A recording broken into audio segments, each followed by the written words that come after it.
La certification PICS, ce qu'il faut savoir. J'ai évalué et développé mes compétences numériques grâce aux tests passés sur mon profil PICS.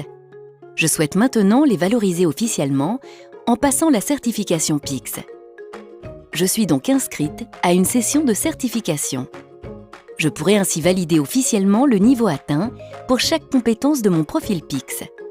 Lors de cette session de certification, PICS va vérifier que le niveau que j'ai atteint pour chaque compétence de mon profil correspond bien à mon niveau réel. Je vais donc passer un test unique et personnalisé, généré à partir de mon profil.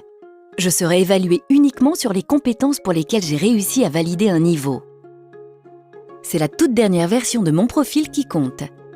Le test de certification se compose de 3 questions par compétence.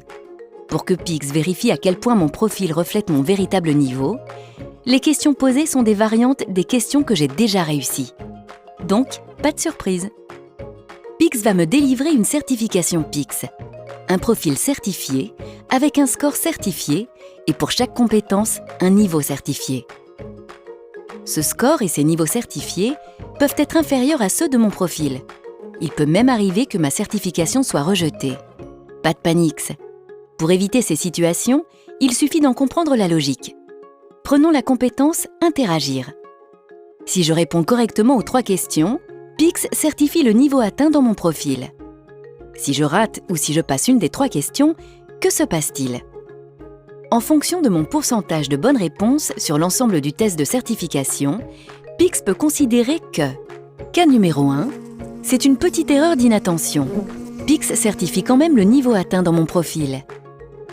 Cas numéro 2, cette erreur reflète une petite lacune. PICS certifie le niveau inférieur. Cas numéro 3, si je rate ou si je passe 2 questions sur les 3, PICS considère que cette compétence ne peut pas être certifiée. Attention, si j'échoue à plus de 50% des questions, PICS considère que mon profil ne correspond pas à mon niveau réel. La certification est rejetée. J'ai tout compris. Conclusion. Je ne cherche pas à atteindre le plus haut niveau dans mon profil si je ne sais pas le reproduire le jour J, car la certification a pour but d'attester mon niveau réel.